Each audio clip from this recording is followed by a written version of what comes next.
જેતપુરના નબાપુરા કાછડા ફળિયામાં રસ્તાનો અભાવ 20 વર્ષની રસ્તા અને કોઝવે ખરાબ છે. અનેકવાર રજૂઆતો છતાં પરિણામ શૂન્ય. લોકોને પડી રહી છે મુશ્કેલીઓ. તાત્કાલિક રસ્તો બનાવવા કરી છે માંગ. નિર્ણય નહીં આવે તો આપી છે આંદોલનની પણ ચીમકી. રસ્તા માટે તકલીફ છે અને નાળા અને જ્યાં અમારે જરૂર છે ત્યાં નાળું બનાવી શકતા બીજે બનાવે છે પણ અમારે નથી બનતા. આજે 20 વર્ષથી સાહેબ નથી. અમારે ઢોકર બહુ તકલીફ પડે. છોકરાને હાથ જવાનું પણ તકલીફ પડે છે. વરસાદ હોય તો અમારે અહીંયા બહુ તકલીફ પડે. અમારે નાળાની જરૂર છે. જે જગ્યા ઉપર નાળાની જરૂર નહીં તે જગ્યા ઉપર નાળું બનાવે છે. જે જગ્યા ઉપર નાળાની જરૂર છે તે જગ્યા ઉપર નાળું નહીં બનાવતા અને આવતા નથી, ધ્યાન ધરતા નથી.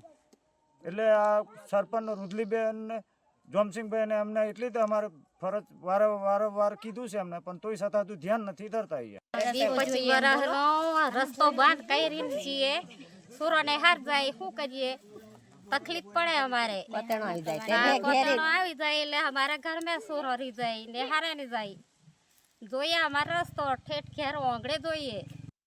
તકલીફ સાહેબ એવી છે કે તમે છોકરોને શાળા નથી પહોંચતો. અમારો ઢોર વાંચેલો જેલમાં 20 વર્ષથી પૂરેલો છે.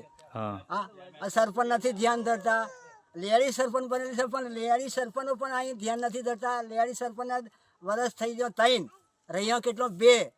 હજુ અમારો રસ્તો બનાવ કેટલા વખત અમે એમ આવેલું છે પણ કોઈ ધ્યાન ધરતું નથી. અને પંચાયત એવી છે અમારી કદવાલની કે જ્યાં રસ્તાની જરૂર નથી તો રસ્તો બનાવવા તૈયાર છે, અને જ્યાં જરૂર છે ત્યાં આવતા નથી બનાવતા નથી. કે તમારે શું જરૂર છે? કે પહેલાં કે તમે સહમતિ આલો. કે સહમતિ હું આલે અમારા જાતથી અમે થોડોક રસ્તો અમારા જાતથી બનાવેલો છે. અમારે રસ્તા માટે